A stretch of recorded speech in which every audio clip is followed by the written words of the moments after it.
previously. Most importantly, we're seeing a Genji picked up here for Tvik, so they're running the same strat like you just said against Energy yesterday. We called it patchy at best. Let's see if they're going to change things up. Comes down to Eska though on the right-hand side. I would imagine Reinforce and Tvik are going to have to jump onto the right-hand side to deal with this, but Miro's already in such a good position to actually protect him. Eska goes very, very low, but it's forced to drop off the edge. He gets taken down early on. That's the main key, I guess, of Lunatic defense taken out. However, Rujehong and Dean fire back. It's AKM to fall, and so does Nox. Wins wants to challenge the high ground here and try and deal with Rujehong, but still this Ana is at large and still able to do so much damage. Eventually, Wins is going to have to be desuited and hooked in and taken down here. Tvik also falls off screen to Taejon as well. Nicely done by the Roadhog here for Lunatic High, and they will shut down Rogue's attack. The problem is, once you deal with Eska, there's still 5 very competent players to get through on the Korean side. Exactly. Against lesser teams, when you take down the McCree, the entire team crumbles. But Taejon does so much damage. Miro knows how to position himself so perfectly for not actually dying. And Rujehong was actually able to kite Wins around a little bit. But we're going to the second attack. We don't have ultimates just up really anytime soon. We do have Unko, which is going to have his nano boost soon, which he might throw onto Tvik at 80% already. They're going to go for the same strategy, try to take Eska down, but he rolls back to his teammate. AKM's already fallen, and they can't burst this guy down. The Biotic Grenade there as well on Eska, man. It's so easy for Rujehong to keep him nice and healthy, and now it's just going to be a matter of picking off Rogue as they're in complete and utter disarray. They have been scattered to the 4 winds. A Lunatic Hive resisted another push. More than that, they have 5 key ultimates. Taejon's whole hog is not far away either. And speaking of the Biotic Grenade, it's so hard to hit this one, but Rujehong plays it so well that their Winston shield and the defense matrix out of Wins on the D.Va did not mitigate. He was able to get off in time to do it directly on the ground, away from the shield. Eska knew to roll towards his Ana to actually get that extra healing. But coming to this next fight with ultimates, this is where things seem to get deadly. If you nano boost Tvik, we've seen what he's able to do on his Genji. Just whether or not he can get the position, not to mention not get slept dart. Okay, he's going to actually get the nano boost there as well. He's charged down. Eska finds him as well. The Dragon Blade, no opportunity for that to come out on the side of Tvik there. So Rogue already losing their key damage dealer now, and with Eska pushing forward with a nano boost of his own here, it's going to be very, very surprising if we see Rogue manage to hold on here. Self-destruct coming through, but not going to connect onto anyone. Rujehong finds Unko. He does have to trade his life out as a result, but Tvik doesn't have enough time to group up with the rest of his team here. He might try and help out and get 1 kill off the back here. Maybe Lunatic High will overextend, but Miro's smarter than that. He jumps on top of the health pack, and Tvik might be in trouble himself. No! He gets the Winston, and they're going to continue trying to push on here, try and use this chaos to their advantage. But see Taejon, he thrives in that environment. Whole hog comes out. He's going to push Rogue back out the front door. And the focus out of Lunatic High is just so spot on, knowing which targets to hit at every single moment of this game. AKM has been forced to switch to the Reaper, actually have a little bit of extra HP, deal with the tanks on the high ground, but Dean, we have to talk about Dean there. The fact that he was waiting by Eska, knowing he was going to be jumped on, and when he saw Tvik dash in, instantly charges him into the wall. Doesn't give him an opportunity at all to make something happen. The Sound Barrier comes in, which actually allows AKM to get a lot of damage off, not to mention survive that hook in. Yeah, he's going to have himself a little bit of a death blossom, but Eska goes, well, it's a long walk off a short plank there off the edge of the map. Miro at least finds Unko here and takes the Ana out of the picture, but Rogue might just have the better in this fight. Now Dean's going to get cleaned up. It's going to be Miro jumping up high just to delay, just to get a little bit of damage on this payload. He wants to stay alive so he can stall for longer, and now the Primal Rage is going to help in that regard. He's on so low HP though, because AKM's able to do so much damage, forcing Toby back with the Death Blossom. He wants to commit everything to take this point, because they know if they can't take it here, they might not be able to take it at all. The bubble comes up and Taejon can't get any of those shrapnel through it. It is going to be Lunatic High force back here. Rogue have taken their sweet time. Now they need 3 people back on the point, and it will be Lunatic High backing off. Rogue have got the payload, but my lord, it took them quite a few pushes here, and they've only got 2 minutes and 55 to get to the next checkpoint. Even Wins throwing his self-destruct. Looks like he wants to switch off to maybe Zarya, that you're fighting on equal ground. It's really easy for Zarya to build up some energy, and that's something I want to actually go into when we do see Zarya's picked up here for both teams. We've discussed a lot actually with Tvik about using Flame Strike versus not using Flame Strike, and he actually thinks in his mind that not using Flame Strike is actually the smart thing to do, because you prevent the enemy Zarya from building up constant energy, having that reliable source, which in turn gives him a lot more damage and a lot more ult percent. It's going to be a Dragon Blade here for Tvik. He's got the nano boost as well. Gets Rujehong to start with, and Eska fell somehow off screen. That's clever by Toby to stay away, but unfortunately the rest of Lunatic High could be a threat here. Tvik off towards the side, it's going to be AKM to find Toby, and this is a good fight for Rogue. Now they're starting to build up ahead of steam, and some momentum is coming in its own way.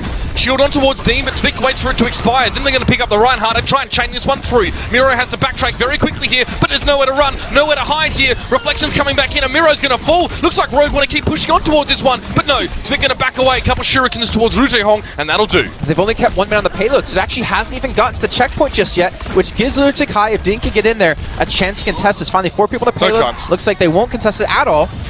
And finally, after such a sluggish, slow start, they built up some steam, they built up some momentum, and AKM again, Death Blossom ready to go. If he gets on that high ground, if we don't see Lunatic High contest it, they don't even have a Mei to really kind of wall him off.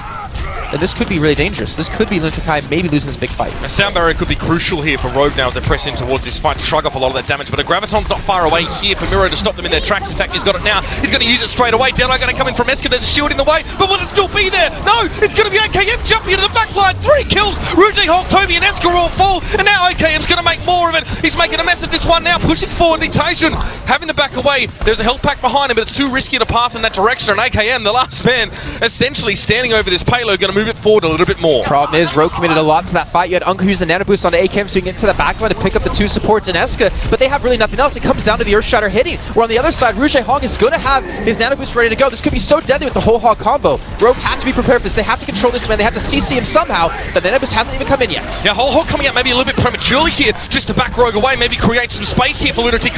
Reinforced drops first, hook hits, but no! It's going to be AKM to turn the shotgun blast to the face. Trade 1 for 1 at the moment with the Graviton Surge already being used here for Rogue to very little avail, and they may just want to back away here and wait till everyone is ready to go, but no, Miro overextends. Now Dean comes forward, Shield going to protect him for a small amount, and AKM needs to be careful, waiting again for someone to overextend, but it doesn't seem like Lunatic forthcoming. Look at this, Unko is just not getting nano boost. Rouge Hong uses in the last fight, and he has it up yet again. Oh, the Death Blossom's coming in with the nano boost. Earthshatter comes in across, it doesn't really hit anyone, but the kills are coming. AKM picks up 4 kills. They're looking to push the payload across the line. Is Rogue going to do it? They've got it, 1 minute 40 left in the time bank there for Rogue. Very slow start for them, but that is a pretty healthy amount to come away with after the map is finished. The fact that they even get it done in itself is a big deal. This is what Energy failed to do. Up against Lunatic High, they were held in that second phase before the checkpoint. Rogue pushed through, using momentum to their advantage, making sure they keep Lunatic High unseated and unable to regroup. You know, Mitch, I know we talk about momentum a lot when it comes to esports and to any game, but the momentum for Rogue here was so important for a certain reason. We went back and watched the VODs between them and Lunatic High on King's Row, and Lunatic High had the engagement they wanted every time. They were the ones forcing the fights, they were the ones engaging, and Rogue were just forced to respond. And as we saw, they eventually didn't win that entire series or even that map. This time, after they finally take that point, they were the ones getting aggressive. They were the ones forcing the fights time and time again, and didn't allow Lunatic High to get set up to kind of get the engagement they wanted. They tried to keep an advantage, which sometimes didn't work out for them, but even when they did lose the fight, it wouldn't actually be that bad. They didn't lose too many men, and they still had that forward progress going the entire time. It's also good to see Rogue go back to a bit more of that Genji play as well. Yeah, we love seeing it. Haven't really seen it from them in a little while. They usually just play Mei actually on the attacking side here. Well, Tvik maybe wasn't the highlighting DPS player in that game. A few of those Dragon Blades were very important, especially the first fight after you take that first point as the attacking team. You know, you can get stuck on that road a little bit, but Tvik was able to open it up very comfortably. Both supports and Eska died to his Dragon Blade. I think even Nox actually had some relatively good play in there. It's really hard to determine what's a good Lucio play or not, but the sound barriers was able to throw down, and the speed boost to help facilitate AKM to make these big plays, to take down 2 supports in Eska, to get into the back lines and allow him to survive for the most part, a hook coming through. Played really well, and now we need to see if Rogue can do the same on defense. Can they put up a good stalwart defense, or is Lunatic High, like we've seen before, able to penetrate? If Rogue are going to continue on this same trajectory, they probably need to start with 2 or 3 solid holds on the first point. Now, no one's expecting them perhaps to hold it for the entire half, although that would be incredible in itself. They just need to hang on for a couple, get rolling with a little bit of ultimate play, and they can actually get a bit aggressive and force back on the Lunatic High after they take the point. So there's no McCree. So you can see that was Unko sticking really close to this top-hand side, which makes him very susceptible to being killed. AKM, though, already catches that lead on the Tracer, so he stops him from actually going for the flank, which is a good start for them, and it forces Lunatic High to wait on a little bit longer, but they're all committing to this right side, which means they're very weak to the left, or I would assume very weak to the underground. If we do see Lunatic push straight through there into the back side of the point, but they're trying to bully their way. Yeah, they're trying to bully their way through here with the Reinhardt shield. They do have Reaper. They do have the opportunity to burst down enemy shield on the other side, but there's no Reinhardt to be seen. So with AKM constantly spamming away at the shield, it gives the potential for an easy hook to come through and an easy kill. Shield comes up there, but Dean's able to avoid it with a hook coming in from AKM there, of course. He managed to block that through. Shield timing was good. No, AKM's going to fall back off the edge. There's no hope. There's no survival there. Toby managing to get him boot right on off there. He gets himself 2 kills for Defiant. This is big. Eska now, so much freedom on the lower levels as Rouge Hong picks Tvik out, and this has gone all wrong for Rogue. They put all their eggs in that top basket, Jason, and they are sent skittering off the table when the Lucio comes in with the boots. Yeah, that's what's kind of going to happen when the Reinhardt shield, I guess, doesn't die quick enough, and more importantly, if you're AKM, just not hitting that hook. If you would have caught Dean out, he probably would have died almost instantly, and then you have the Winston and the Roadhog to be really beefy to deal with the other side. But they're still sticking with their composition. It looks like AKM is going to be switching off the Roadhog to McCree to challenge out against Eska. This is a matchup I've been waiting to see, actually. The 2 McCrees going head-to-head. as we already had Recry up against AKM, and that was a hell of a battle. But Tvik on the Genji, so he's looking to penetrate the backside. He's looking to take Rouge Hong on 1v1, which is going to be very difficult. Shadow's going to come in now as well, and Eska has a lot of space at the back. The Reflect just timing out. Perfect timing from Eska, by the way, just to anticipate that. Flash comes in, Nox, no way he's going to get away with that. Very cheeky position to take there, right up in the enemy face, and this is going to be reinforced by the grenade. No healing going to be coming in for him, and look at this, Lunatic breezing straight on through here. Rogue really would have liked to hold them here, Jason. This is one of the best places as a defensive team to set up with this high ground, but Lunatic have already taken that away from them. Yeah, they'll have a second chance though. The problem is, like, look, you have Litation directly above them when they come out. He's only at 80% of his ultimate, which he can still pick up a lot of kills actually towards the back if Unco gets too aggressive, which he's done a lot in the past. We're going to drop straight onto them. Tvik's going to be the focus. He's eventually going to back away, but Eska, he's not being touched. He's not being attacked at all. It gives him so much freedom. And this Dragon Blade onto Miro isn't going to do anything. Yeah, and that's wasted damage for Tvik there as well, just as Miro gets his Primal Rage, and now he's going to threaten on towards Genji. Tvik, well, trying to stay back and also get some healing from Unco in the meantime. But again, Eska now, Graviton Surge comes in towards him. He's finally focused down. Tvik finds him there with a few shurikens, and Wins takes down Rouge Hong.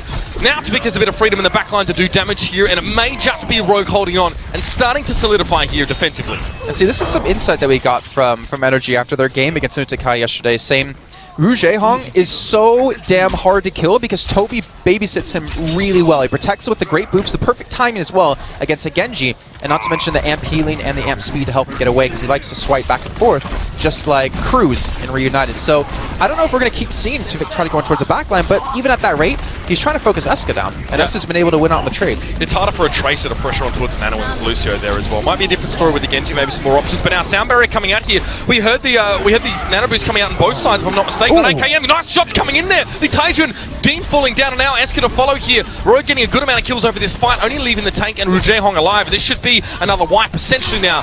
Rogue are happy just to elongate it a little bit there. Just draw it out long enough so Lunatic have to spend a couple more seconds getting their troops rallied and ready to go. They threw every ultimate they had into that fight, and I'm not sure why Tvik's actually still this far committed up. He's just going to have to back away, which looks like he'll successfully be able to do, but AKM went for a Deadeye.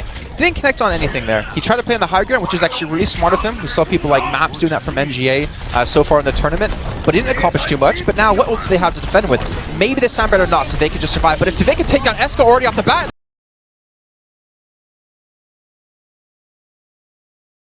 the Graviton Surge comes through, they might not even need any more ultimates. Litaja needs to get to the back line quickly. Well, Dean's almost beat him there as well. You can see they want to focus on towards Zarya, but Wings is keeping himself shielded up, and the damage is being returned tenfold. Litaja falls. Tvik now finds Rouge Hong caught up in a corner. Biotic Grenade might tickle, but that's about all it's going to do to the Genji. And again, Lunatic are going to have to come back one more time. They still have a appreciable time bank here. 2 minutes to get this next checkpoint is quite a large amount. One mistake for Rogue, and it could be Lunatic barreling towards the end. It very well could be. Nox, a great sound barrier coming in yet again. Even with Tvik getting slept, they still have the damage needed and the survivability to outlast Lunatic. Miro so lucky to get out of that alive. I think he had less than 20 HP. But that hook goes on towards Reinforce. He actually seems to avoid most of the damage coming in. You see the Biotic Grenade thrown in. Big Earth Shatter coming out from Reinforce. That's massive. Now Tvik going to get to the backline. Does have his Dragon Blade. The Sound Barrier going to stave off a little bit of that damage. But Rouge Hong fell very early in the fight. Now Tvik still has more work to do because Miro and Dean have been wreaking havoc over on Unco and Wins. But as AKM from the top side, consistent damage coming in from that McCree with a vantage point. Tvik needs to stay alive here. The 1v1 is real. Eska trying to dodge. Shots coming in. He goes down. It's a headshot for Tvik. He gets the shurikens in, and he gets it done. And he's looking for more too. He's looking for Toby. He's looking for this 1v1 as Litasia gets the hook, but he gets hooked up by the payload. Even reflects, I think that was a fire strike in there, and he's gonna hold. He gets the reset onto Toby, and Rogue are doing it. A minute left to go here for this point to be taken. Finally, Litasia shuts him down, but this pressure's been applied. Could be dangerous though to be lacking the Genji right now. Earthshatter's gonna come in, not really connecting onto anyone there. Dean hits a wall. I think he was going for Wins, but it doesn't quite work out.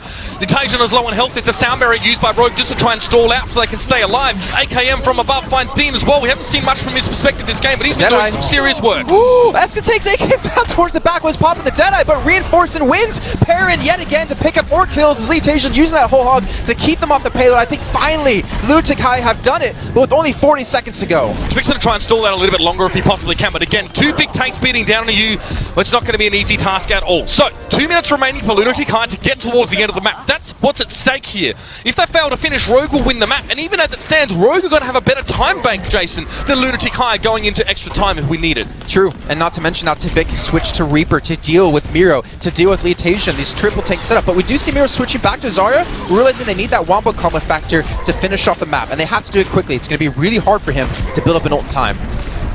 Leetagen just sitting towards the back. Deadeye coming out here as well. This will force Lunatic away. It'll force them to spend time that they can't really afford to lose. That's really all that's desired from that one from AKM. It also allows Rogue to set up a little bit more and see Lunatic forced to push back into their formation. There's going to be a nano boost here for Rogue, but so is there for Lunatic. And Dean, he's probably going to be the one to actually receive this one because he has a Earthshatter ready to go. Samper already being popped, a little bit preemptive, but it allows Dean to push in aggressively here. The Earthshatter has come in. He's up against Reinforce in this 1v1. He takes him down, and with 3 quick kills coming through for Lunatic, they might be able to finish off the map before overtime. Dean's a little bit out of a position here, and it has to be very, very careful now. I think Unko will be able to burst him down, but the shield's going to be up here. Rogue are going to be trapped in their own spawn if they're not careful here. Look at Lunatic pushing so far forward. Rogue, to even get outside, they're going to have to do a lot of damage now. Deadeye going to come through here. Eska trying to look for wins, and he gets him there. Shot comes in. Now as well, you see the body grenade on Reinforce. He's going to have to be very, very careful and sit behind that shield. AKM, the only man to get a kill. He finds Mirror, but it's not going to be enough. Tvik comes in though. Dead also gets 1. AKM gets the Deadeye. Tvik with 2. AKM with 1. They're going to be able to hold Lunatic away. One more push for the Koreans to finish the map. They're going to have a whole hog here at Leetagen, but that's pretty much it here. The nano boost is coming up relatively soon, and Rogue, what do you have to respond with? Absolutely nothing. We have seen, though, Lunatic fail attacking its energy just yesterday with 6 ultimates. Rogue are going to have a hard time putting up a good defense here, but with 19 seconds left to go, if they can just hold on here, Lunatic are going to be looking really rough into the second half. Leetagen goes down first. He was the only man with an ultimate. The whole Hulk's going to be out of this fight completely. That's Tvik going to be looking over towards Dean here as he's giving Reinforce a lot of problems. He actually takes him down. Ultimately, Tvik, he's caught out in the open. It's a dart that goes in towards him and finds his heart. Hong picks him up, and now AKM going to be charged up against the wall. It looks like Lunatic found the fight they needed here, and there's going to be enough to get over the line, but no time bank will be remaining here for this side. Reinforce wants to get there, but no. Both teams have finished the map. The difference is Rogue actually have a time bank to play off of here. If they can take the first point, they will win the map. If they don't, we're going to replay the whole thing. That is true, actually. That is 100% true with the rules for you guys who just joined us and haven't seen any of the matches prior. The system we have is if both teams tie on a map, you replay the entire map from the start. We had that with All Strike versus Stake, where they replayed Hollywood 3 times because teams could just not capture it 3 times, they replayed it twice. Yeah, exactly. They played a total of 3, replayed it twice. The pressure's on, though. A minute 40 isn't that much time to capture this first point. It really gives you no room for mistakes. You get 2 pushes, basically. You have to wonder, is Rogue going to throw something cheeky in here?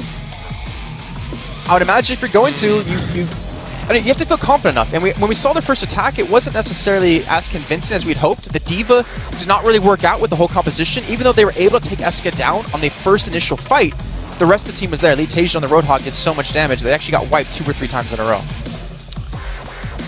You're right. I mean, with Rogue coming out the strategy that they used at the start of the last map, that was not very convincing at all here. I don't think they're going to change it up, though, Jason. I don't think their playbook is so deep, filled with so many pages that they can actually come up with that. Maybe they could change something small, but ultimately I think their approach is going to have to be the same. So you're in this situation, with no one to have a minute and 40 left, do you wait on the high ground to switch heroes? Or do you commit no matter what? We're seeing AKM, we're seeing a Bastion, they're going for something here. You have to pick on the maid to give them a little bit of room on the high ground to maybe wall off so they can get set up, and the surprise Bastion might come out. Well, it's definitely come out. There's no way of avoiding that one. The wall being used very early here by Rogue. Now, that's to hide the Bastion. This is to let him set up. Now they're going to push in, but a counter wall coming out from Lunatic. Still, AKM's going to try and break through it here, but the fight's going so heavily in for away at the Koreans, and AKM can't find any damage here. The shield of Dean just planted right in his face, and he can't really get through it. There's nothing to push onto Biotic Grenade. There's nothing to take Rouge Hong down, who's playing so safe behind his tank lineup, and even though Bastion's just attacking this entire time, he's not going to get a single thing, and Lunatic will repel the first attack. A minute left to go here for Rogue. Tvik switches over to Genji. It looks like they might be dropping this Bastion even though he's at 70%. Well, that didn't work. They tried some flashy, I'll give them that. Yeah, the Mei wall there is always going to be a shutdown. To be fair, smart by Lunatic because last time they didn't take Mei on this. They did not pick her up last time they defended, but when you want to be more defensive, maybe just try and be prepared for anything. Mei's a great pick there just to help you deal with the unexpected. So, now the switch comes back. We're going to go back to what we saw earlier on. AKM's going to be on that Reaper here. There's 30 seconds to go. 1 push, and that's all that's going to be remaining. They're going to have to fight from this main area. There's no way they can contest the high ground. The Blizzard's coming in. It actually doesn't come out of the payload, which is huge. How many people are going to get caught out by this freeze? Tvik has to back away from it here. I think a lot of Rogue were caught up in that one there as well. Dean's going to find him. 3 kills for Dean, make it 4 over that fight. And this is going to be Rogue sent packing here. There's really no way they can capture this point at all. Leetagen finds wins. Picks him up, and Rogue now have no ultimates ready to work with him. Maybe knocks the sound barrier. You know, we're going to see Lunatic probably push out against them now. It's unlikely that they're going to overextend to such a degree to give Rogue his point. So that's going to be it. Rogue unable to take the point, and we are replaying this map, Jason. Oh, honestly, I couldn't think of two better teams to replay the map actually with how this one went, with Rogue putting up such a good defense on the second phase, with Lunatic High doing the same thing towards the end, actually mostly towards the first point actually. This is going to be a long one. This is a best of 7, but technically can turn into like a best of 13 with the replays that we have on the maps. Well, I mean, we could go for infinite periods of time here as well. I mean, this is a very fatigue-inducing map as well. That's true. The likelihood of us seeing potential mistakes sort of creep into the mix is relatively high. And typically at high-level play of Overwatch, it's not about necessarily outplaying your team, it's being the team who makes the least mistakes. Exactly. That's really important, and that's perfect to pretty much highlight how the story is going to go. This extended series alone, but with the replay factor, who's going to make the least mistakes? Who's going to make the most? And to be fair, Numbani is one of these maps. Actually, when one hero limit was first introduced into Overwatch, sort of competitively or on a larger scale, I casted a tournament between Reunited and Envious, I think, and they couldn't, like, teams were still learning how to use one hero limit, right? But neither team managed to take the point. We've replayed the map like 3 times before moving on there as well. So it can be a bit tricky, but again, that's the real question. We're going to see anything different here now because the Bastion's already been shown. I don't think that was anything overly premeditated, Jason. I mean, the thing is, the Bastion wasn't bad. It was the fact that Dean saved his shield. Like, no, there was no chip to the shield before they actually engage, right? So the shield's at full health, 2,000 HP. And then they trade off. His shield takes a little bit of damage. Then what Maywall comes up, he just swings, lets his shield recharge. And then once the Maywall falls, he puts his shield back up. And they couldn't burst it because they kept trading, I think, people off who was actually taking the damage from Bastion with the Roadhog and himself. And then from the back line, Rouge Hong's free to heal because no one's diving him. And then they have the Maywall up and ready to go yet again. It's honestly, it's not a bad idea considering you have a minute and 40. You didn't show, actually they did show at the very beginning. It didn't work out for them. But I always give credit to teams who throw something out. There's something different out there to catch teams off guard. I have to wonder if you're Rogue and you do tab after that, 10, 15 seconds, and you can see what the enemy heroes are, and you see the Mei, and you go, maybe we. Yeah. Do you want to reset? Do you want to repick? I mean, with only a minute 30 left in time bank, it's probably not really enough time. You probably just need to persist and hope maybe you can get something going. I think IG Fire actually played something similar to that strategy, except they pushed through the underside. And it was AF Blue, sorry. They pushed to the other side, and then they went into the back room just behind the point, and they set up a Reinhardt shield and a Bastion as well. Still didn't really work. It was actually against IG Fire, and Roy on the Genji managed to kill most of those heroes in that point. So, yeah, I mean, Numbani, I think it's honestly one of the most treacherous maps, even at the top level, to break that first point. It is very difficult. Numbani, what I like is like a Roadhog, like a sneaky Roadhog, where he swings around towards the garden, which is like the left-hand side. Instead of going towards high ground, you go towards the left, and you look for a hook.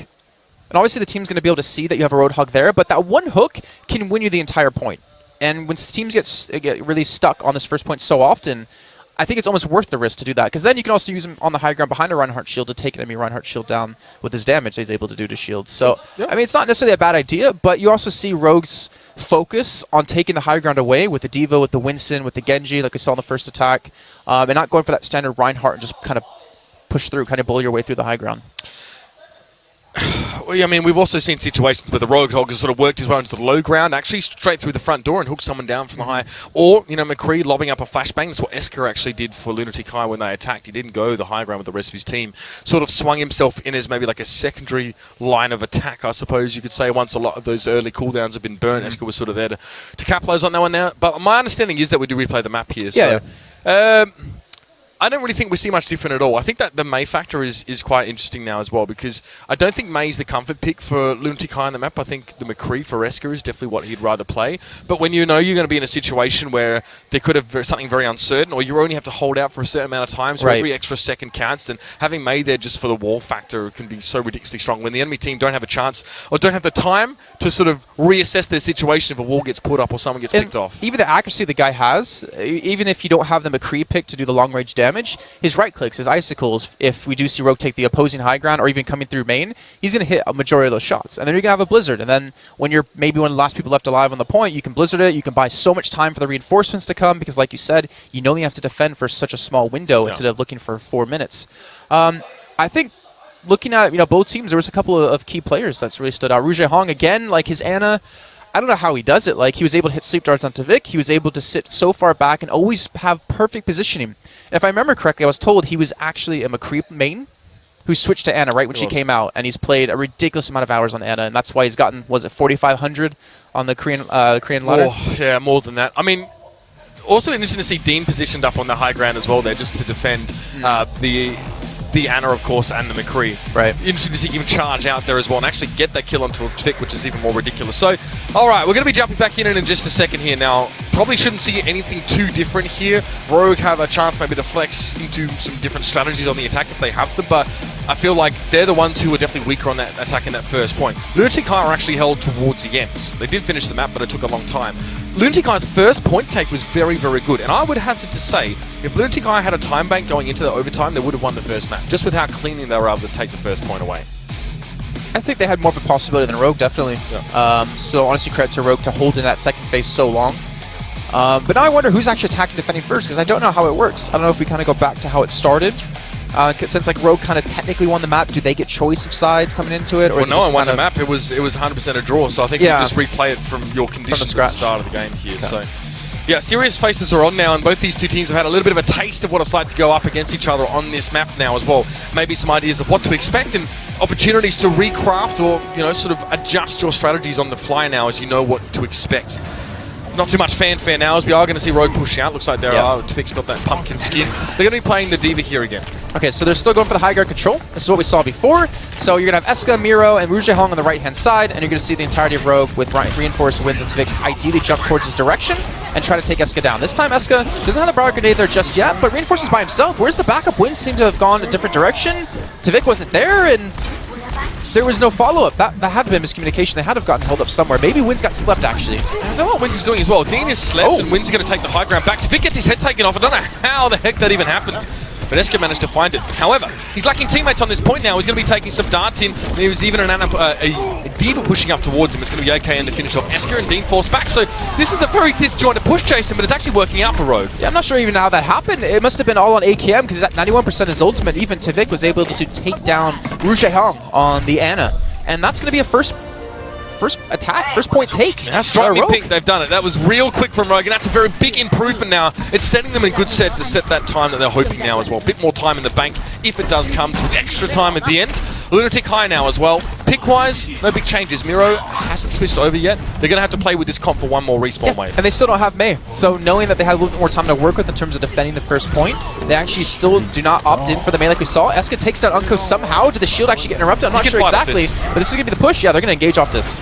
Yeah, we can see now Reinforce having to back away. He wants to charge into his spawn, but it's going to be caught before he can even get there now. This is the time that Lunatic Khan need to be bought from them. Still, none of them actually dying, which is not ideal if you do want to change heroes, but Miro is going to have his Primal Rage ready to go in the next fight, so maybe he can hold off on the Zarya for a little bit longer. No ultimate's being committed out of Rogue, though, most importantly, so they still maintain 3. The Soundbear is coming up relatively soon, already at 80% compared to Toby, who's going to have his. So it's going to be really hard for Tvik to take anyone down if he gets nano boosted, so most likely it's going to go over to ACAM with the Death Blossom combo. Vic tries to go fairly deep there, gets flashed out, but is able to get towards that Wraith Walk to back away. Miro getting aggressive, and now, well, guess who's back? It's going to be AKM, gets hooked straight in though. Taj finds him, even though the nano boost was active on that Reaper, he didn't have a Zarya shield, and he wasn't able to stay alive from that onslaught from the defensive side. So Nox uses a Sound Barrier, but we're seeing no one actually engage off of this. Instead, they back away. I'm not sure why you would commit such a crucial support ultimate in this situation if you're not really going to fight this one out. That had to have been miscommunication within the side of Rogue, and Lunatic High are going to be really happy about that. It's really messy stuff from Rogue now, after such a clean take as well. Sometimes you just can't have your cake and eat it too, apparently. They've got a couple ultimates to work with here, namely the Death Blossom, and that's only because AKM didn't get to use it last time. There will be another nano boost pretty quickly up, so they can still sort of throw the Reaper into the backline and hope to kill as many people as possible. And now Rogue will come forward. Graviton Surge is going to be available, so Rogue have what they need for this fight now, but another Deadeye comes in. No one really actually outside the confines of that shield, so no one getting picked off now. Tvik's going to come in with a Dragon Blade here again. Only Tank's really in his way. He's looking for someone squishy, maybe a support, but now he just has to resign himself to trying to chop Dean up into little pieces. Not an easy thing to do now. He gets himself 2 kills, and Tvik gets nothing with the Dragon Blade. Yeah, but most importantly, he got the nano boost after his Dragon Blade was already gone. So I'm not sure what that is at all. I hate to say it, but it has to be miscommunication. It has to be something. The fact that Nox used his Sound Barrier when they didn't want to fight, when they were trying to back away, and then Tvik doesn't get the Dragon Blade when he has his ultimate used. I don't know what's going on. But in the meantime, Tvik has switched though to Mei. So he's gotten rid of the Genji, trying to be a little bit more of a frontline tank for the team, but he immediately dives to Eska, just using that fan of the hammer. Yeah, the flash catches him out there as he came around the wall. There was no way Rogue could actually see what was on the other side of the wall that they themselves put up. Kind of worked against him there. There's no way Windsor's getting out of that one. He's caught up towards the left side, and Rujie Hong does give Unko a parting gift as he flies over the balcony. 2 minutes 50 here for Rogue, and they look like them showing no signs of making actual progress here. There's no ultimates available for them. Lunatic High have a bag full. So AKM switched from Reaper to McCree, and Tvik went from Genji to Mei to Reaper. So we've already talked about how they can switch these two heroes quite often. But is Tvik going to be able to accomplish anything or something that maybe AKM didn't? He's going to have the support of him. The Deadeye is up really soon. And not to mention, Unko loves to nano boost to McCree. He loves to keep AKM with that ultimate. And with a Deadeye behind it, it actually could be really deadly. This could be dangerous though. Rogue is split up. Deadeye could be quite nasty here, but no, he's not going to catch on anyone's. And Litation actually going a little bit too far. Tvik gets put to sleep there. Whiteley had the nano boost available, so he's not able to have any further impact in this fight. And the sound barrier now over the top. We're quickly going to get out there with the Wraith Walk. Wind's getting picked up.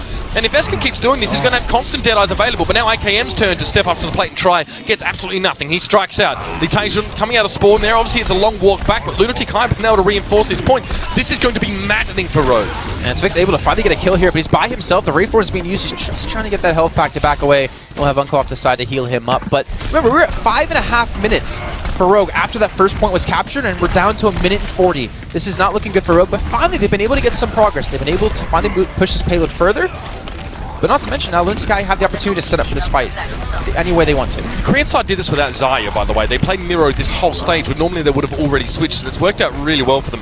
So now Miro's going to take to the skies. God knows where he's going to come back down. Tvik, though, does have himself a Death Blossom. The shield for Dean is very, very low. Although, he does recognize the threat of Miro in the backside, but Tvik can't find him. Miro just always manages to stay out of danger. Litation, though, is going to be knocked down. It's going to be a charge in from Reinforce. Good connection with that one. Now Tvik as well, trying to deal with Miro. Finally manages to catch down the Chinky Monkey. This should be a Death Blossom in a moment if required. Sound Barrier going to keep Rogue nice and healthy as Lunatic High also had theirs prior, and here it is. Nano boost for Tvik, but again, that shield's hard to get through. Dean is matching him, juking him as well with the shield turning, and the Deadeye comes out from Eska to find Tvik. Yeah, Tvik, he didn't have his Wraith form, so he just committed for some extra damage so AKM could follow up with the kill, and that's going to be Rujie Hong finally going down, but Rogue, after being held for what, almost 4 minutes after that first point, they finally make the progress, they finally punch through, but Miro's position on that Winston was fantastic. He played on the high ground and used his Tesla cannon to hit multiple people from there, where Rogue didn't have the opportunity to actually challenge onto that. They don't have a Genji, they don't have anyone who can get up to that position cleanly.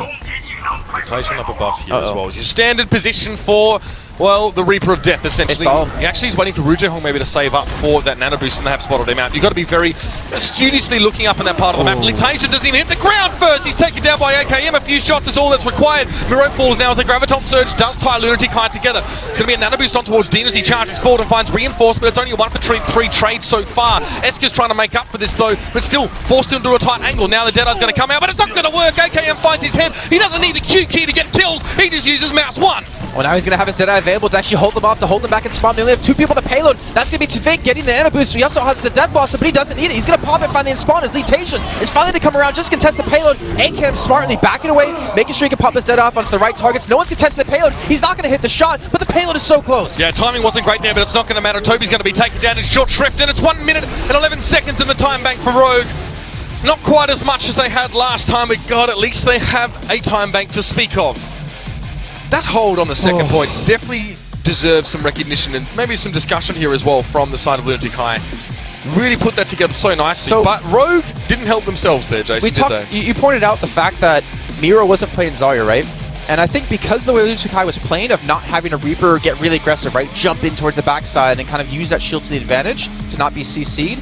They were more about like fighting from the front. Litation was playing the Roadhog initially to hit some hooks, also spammed on Reinforce's shield, eventually switched over to Reaper, but played a really defensive Reaper, where if any of the tanks pressured their back line, he would stick to them. He wouldn't actually dive in towards the back, which allowed Eska to be the one to kind of snipe the back line of them. You saw Eska multiple times trying to go for Unko over other targets. Take that Ana out when you have the opportunity, and then when he finally sees AKM come out from a different direction, he does switch focus. And Rogue, I mean, we can talk about Lunatic High having a good defense, but their attack there was terrible. First point atrocious. was great, but the use of ultimates there was... The sound barrier for no reason when the team was trying to back away, that had to be miscommunication. Then you had Unko nano boost to Tvik after the Dragon Blade. I mean, obviously Tvik was switching, but you could have saved the nano boost for a Reaper to push back in, and then Tvik's like, alright, I'll go Mei, and then realizes after that one attack, Mei's not going to work. They switch him to Reaper, and they switch AKM to McCree. I think there had been a lot of confusion within the team. I mean, the problem is that's a very difficult position to play from, because as soon as you walk out of spawn, you're facing the enemy team, right? So you filter out of a corridor, and bam, there they are. It's impossible to properly set up here, get people in the right positions, decide timings on your own back, right?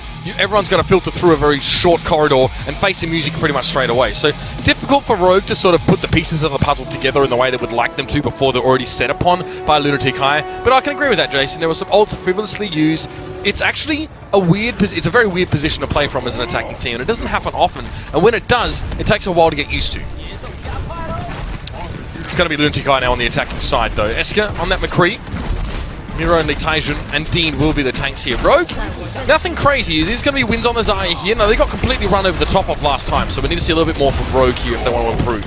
Yeah, we definitely do, and this is going to be Esker still being relatively a protector. Reinforce getting caught, the shield down, and he might get dashed through, but Tvik, he's trying to occupy the back line, but with Reinforce already dropped, and Esker getting the kill into Tvik. I don't see Rogue defending this point. Not at all. The hook from on towards Reinforce pretty much cost him his life there. I'm pretty sure Reinforce might even have charged into that one. I'm not sure either way. When your Reinhardt gets picked up like that, it's very, very hard to keep your shield up against 5 players all shooting at it at the same time. But the fact that the rest of Rogue, their tanks up on that top ledge, weren't able to do enough to keep the attention off Tvik means he's just going to get picked off so easily. Rogue have a chance to reinforce this one, but only just. You can see the point's almost been taken. They need to push aggressively on towards this point, and Esker's just going to step back and have a shooting range all to himself. Yeah, he's going to build up. Well, I mean, the entire team's going to build up a lot of ult percent if Rogue keep throwing people in one by one. They didn't even have a Mei, by the way, if I remember correctly. Tvik was not playing her towards the initial defense, which means you didn't have the ability to wall up the enemy team to protect Reinforce. But let's see. They didn't have a good first point defense like we saw prior, but they had a hell of a good second phase. Yeah, I mean, relying on things like this is quite tricky though as well. Esker, this is pretty normal. Samsara loves to do this as well from All Strike. This is his favorite route to take now. Because Rogue got wiped on their second attempt at defense here, they're not going to be remotely set up, and this is why the payload's already made its way down the road so much more. Rogue didn't have the option to hold the way Lunatic High did because they got wiped right towards you. Tvik spotted him out. Okay, so Tvik went on high ground to actually notice him there. He's not able to take the fight because you have Rougehan protected, but now Esker's being nano boosted so he can stay alive. He gets himself a double kill. The Earthshatter comes through as well, and Aston's going to get a third. Rogue are going to get run over on the second point. Not good at all for the European side here. Esker bided his time, and then of course knew that the nano boost would definitely help him get a good Deadeye off. 2 kills from that, higher value than you normally get. And they're going to hit that checkpoint now. There's nothing Rogue can do about it. And the nano boost is all great just to get him the extra damage, but most importantly, it gives him the damage reduction. So Acam can't pluck him out of the sky like we've seen him do before. And from that alone, he gets a double. That's insane. That was really well done by Lunatic High. Even with Tvik spotting him out, Rougehan was able to get that nano boost. And again, Esker's behind the enemy team. He looks for Acam. He's hit the better for him a second time. Overextension. This is not going to work out at all. You see everyone pushing forward. Esker got the stun towards Acam immediately, and Reinforce was put to sleep. Now Esker's got the freedom to go into the back line. You know he's going to find Unco now. One more shot will do the job, and Unco trying to stay alive. This is how you look after yourself. Oh, no! Unco gets the 1v1. That's big, and that's going to be a big moment for the Frenchman here as Rogue managed to hang on here, albeit by the skin of their teeth, but that payload isn't going anywhere for now. And Unco is the one to 1v1 him. The rest of Rogue stayed into the front line, trusting him to be able to pull that off. Well done by this man. You know he's sure as hell happy about that. I can turn around and probably see him smiling from ear to ear. But this is the defense. 5 minutes of time they have to hold on to. They got the Deadeye, they got the nano boost, they have the Earthshatter. So long. They have easily the opportunity to pull this one off. But they need to force the fight soon because Miro's going to have his Graviton Surge. Deadeye coming out here as well. There is a Reaper on the high ground. That's Tvik. He's not going to be put out. Nox, careful. Gets back behind the shield and is about to avoid certain death, though. He really did dice with it. Not going to lie. AKM going for the Deadeye. Finds the Taijun there as well. He must have just popped out of Wraith form. But now AKM gets traded out there. The Biotic Grenade and combined with the shot coming in from Zarya is going to be a little bit too much. Counter Earthshatter coming out here from Lunatic High now as the fight continues. But Tvik finds Dean before he can actually follow up on his own Earthshatter. It was well placed, but there was no shielding available for the Reinhardt. And that's what Tvik took advantage of. And now he's going to push forward. This might be Lunatic High having to take at least one big step back for now. Yeah, it looks they are just backing away, even though they kind of had a man advantage there, knowing the reinforcements were going to be there momentarily. And honestly, Reinforce, he actually put off a really good Earthshatter there. Just the counter out of Dean was really spot on. It was such a perfect moment for him to stop that one because the charge into Tvik alone would have been enough to take down 2 or 3 men. But now Rogue, they committed a lot of ultimates into that fight. And they only have, well, they do have the Death Blossom, they do have the Nano Boost, and that could actually, and will be enough to hold this point again. Tvik's going to save on, he's going to hold on to the Death Blossom now as well for a while, but no, he gets cut down. It's going to be Esker to find it. No, in fact, Rougehan finding Tvik there, but Reinforce fell to the Deadeye more importantly there as well, and it's not good for Rogue. Not a good story. Graviton Surge comes in, Wynn's hoping to do enough damage to make it happen, but AKM misses the flash. He doesn't get it over the shield, so Dean's able to keep his shield up and keep his team protected with the barrage of damage coming in, and that is a very scary position to be in. Reinforce rushing out on towards the point. AKM AKM needs to try and damage down. He avoids the Graviton Surge coming in, but Unco's not so lucky. And there's only one person contesting the payload. I think it's actually Nox, who's just been dropped. The payload is still pushing. There's still 3 minutes of time left to go here. There's no one on road to contest it. Lunatic, after finishing overtime the first time, finished with over 3 minutes to spare on the second. And now this is where things get serious. Having a 3-minute time bank on the Bunny is no joke. That is huge. And you know what? Lunatic don't even need 3 minutes.